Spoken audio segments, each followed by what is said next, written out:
नमस्ते दोस्तों। HbA1c या ग्लाइकेटेड हीमोग्लोबिन क्या होता है, कैसे होता है और उसके चलते जो बीमारियां होती हैं, रिसेंटली मेरे एक वीडियो में मैंने डिस्कस किया था। ये वाला वीडियो उसी की कंटिन्यूएशन में मैंने बनाया है, ये समझाने के लिए आपको कि एक्चुअली HbA1c केवल एक डायबिटीज का मार्कर नहीं है। उसको इस तरीके से नहीं सोचना चाहिए कि डायबिटीज कंट्रोल में है या नहीं है, ये देखने के लिए HbA1c करें।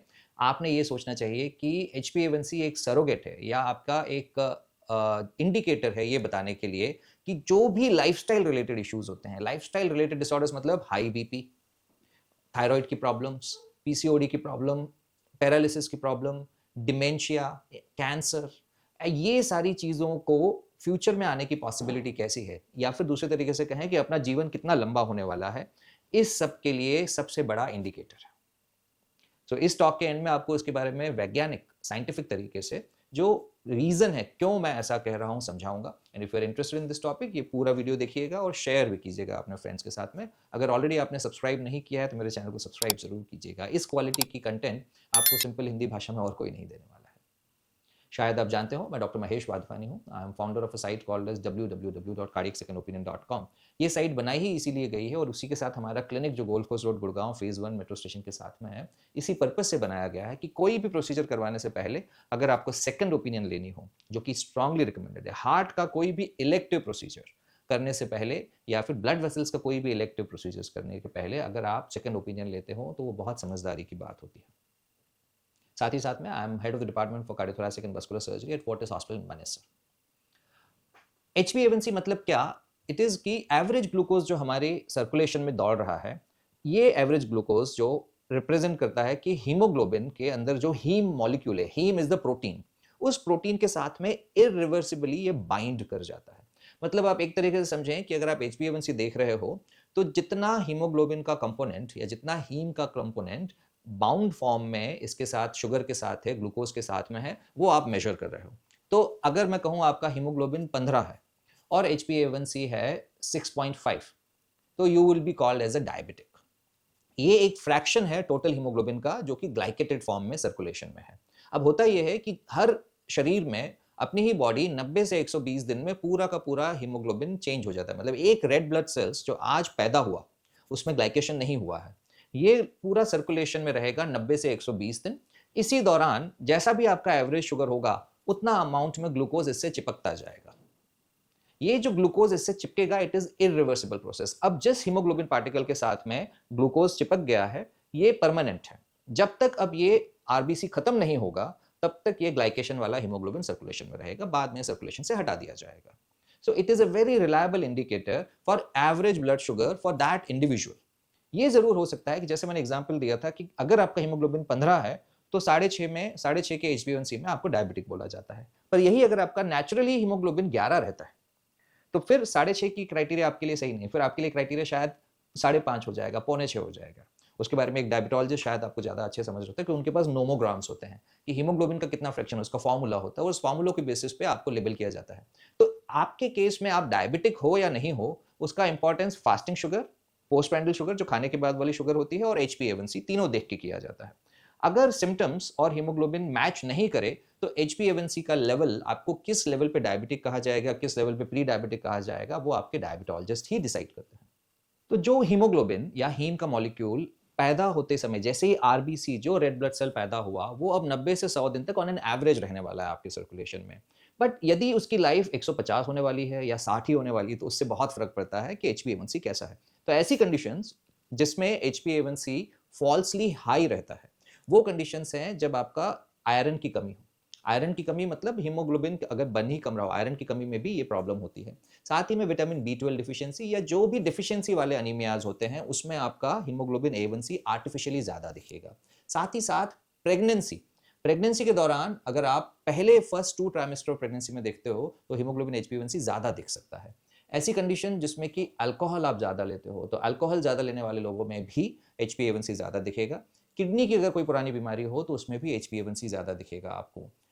ऐसी कई सारी कंडीशंस हैं जिसमें HbA1c फॉल्सली लो भी दिखता है। और ये है कि अगर आपको थैलीसीमिया या फिर सिकल सेल एनीमिया जैसे एनीमियाज हो, या फिर लिवर डिजीज हो, लंबे समय से लिवर में डिजीज हो, क्रॉनिक लिवर डिजीज, और साथ ही साथ में अगर आप विटामिन सी और एस्पिरिन बहुत लंबे समय से ले रहे हो, तो दीज आर द सिचुएशंस जहां पे अलग अलग कंडीशंस में अलग अलग लेवल पे आपको HbA1c फॉल्सली हाई या फॉल्सली लो दिख सकता है। But in general for that individual HbA1c की एब्सोल्यूट वैल्यू रिलेटिवली फिक्स्ड होती है अगर आपका लाइफस्टाइल सेम है तो, और साथ ही में अगर आप उसको इलाज देते हो दवाइयों के साथ या दवाइयों के बगैर, अगर एवरेज शुगर उनका कम करने लगोगे तो HbA1c का trend will be very clearly telling कि उसमें फायदा कितना हुआ है। मतलब अगर कोई डायबिटिक डायग्नोज हुआ विथ HbA1c ऑफ 6.5, तो अगर आप इस व्यक्ति का HbA1c 5.5 ले आते हो तो वो एक डायरेक्शन जरूर दिखाएगा आपको बहुत ही बेनिफिशियल।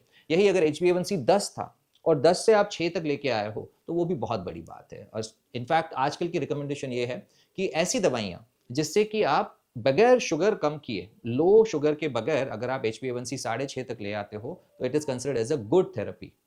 अब जब एक ग्लूकोज का मॉलिक्यूल हीम पार्टिकल से कनेक्ट करता है, हीमोग्लोबिन से कनेक्ट करता है, तो इसका मतलब क्या है?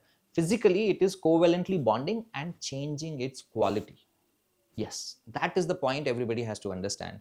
और ये केवल हीमोग्लोबिन के साथ नहीं हो रहा है। जो ये मॉलिक्यूल है ग्लूकोज का, वो आपके एल्बुमिन जो कि हमारा मेन प्रोटीन है जिसके चलते हमारे खून का गाढ़ापन होता है, वो प्रोटीन, साथ ही में ग्लोबुलिन, ऐसे प्रोटीन्स जो कि अपने को इम्यूनिटी देते हैं, जो इम्यून प्रोवाइड करने वाले जो सेल्स हैं उनके लिए जो ग्लोबुलिन का प्रोडक्शन होता है, वो ग्लोबुलिन को भी ग्लूकोज कनेक्ट करता है।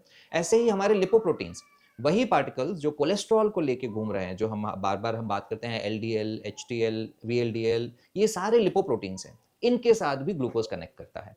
तो इन सब की क्वालिटी और प्रॉपर्टी चेंज होते ही there are physical differences. Physical differences मतलब when this sort of glucose is connected to a wall in your blood vessel, blood vessel की दीवार में जब वो कनेक्ट होता है तो उस ब्लड वेसल की दीवार की प्रॉपर्टी चेंज करता है, उसकी इलास्टिसिटी चेंज करता है, आर्टरीज को स्टिफ बना देता है, हाई ब्लड प्रेशर कॉज करता है।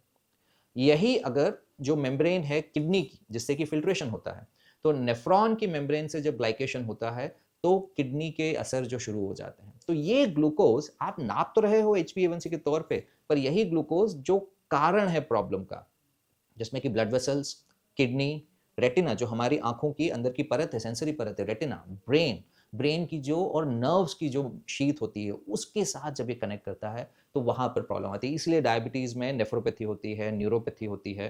जो डायबिटीज में आपकी नर्व्स खराब होती हैं, ब्लड वेसल्स खराब होती हैं, एंड ऑर्गन डैमेज जिसे बोला जाता है, वो एंड ऑर्गन डैमेजेस होते हैं। और यही डायबिटीज के साथ साथ जब बीपी बढ़ता है, विच इज ऑटोनॉमिक डिसफंक्शन, तो autonomic dysfunction and high BP heart को फेलियर की तरफ भी ले जाता है। ऑफ कोर्स नसों में ब्लॉक करता है, वो एक अलग चीज है, और हार्ट को फेलियर की तरफ ले जाता है, ये दूसरी चीज है। और ये दोनों चीजें एक ही प्रोसेस से इनडायरेक्टली हो रही हैं।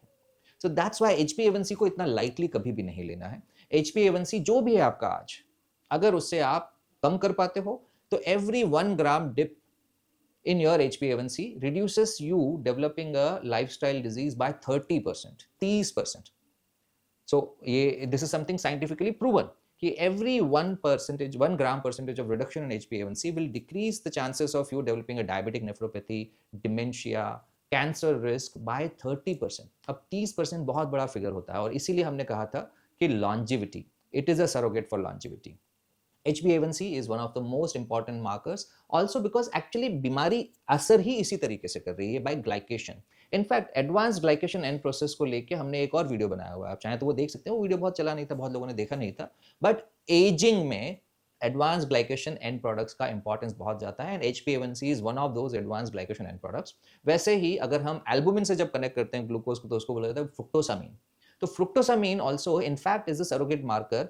जिस भी व्यक्ति में हीमोग्लोबिनोपैथीज होती है, जैसे मैंने बताया कि अगर आपका हीमोग्लोबिन अबनॉर्मल है या एनीमिया है आपको, या फिर जस्ट सिंपल बोले कि आपने कल ब्लड ट्रांसफ्यूजन किया था तो आज आपका HbA1c रिलायबल नहीं है, बिकॉज जो ब्लड लॉस हुआ उसमें वो HbA1c वाला ब्लड भी गया साथ में, तो it is not reliable marker. तो ऐसे केसेस में फ्रुक्टोसामीन टेस्ट की जाती है। Actually fructosamine is very interesting test, and इसके लिए अलग से मैं वीडियो बनाऊंगा अगर आप थम्स अप दोगे इस जगह पे तो। And if you want a video on fructosamine, please नीचे लिखिए fructosamine, I will tell you in the next video about fructosamine. The point here is, जितना ग्लूकोज बढ़ा हुआ है उतनी आपकी शरीर की एजिंग हो रही है, उतनी आपकी उम्र कम हो रही है, और इसमें कोई शक नहीं है। कोई कुछ भी कहे आपको इसके अलावा, विज्ञान आपको क्लियर बता रहा है कि आपकी एजिंग का आपके हाई ग्लूकोज से सीधा सीधा संबंध है। अगर मैं मेरे जैसा ही एक और महेश खड़ा कर दूं और उसको रोज सुबह शाम स्वीट्स खिलाऊं, और जैसे मैं खुद स्वीट्स नहीं लेता हूं, तो ये दो महेश के बीच में आपको 10 से 15 साल की उम्र का डिफरेंस दिखेगा। And that is proven by science very clearly now. Thank you.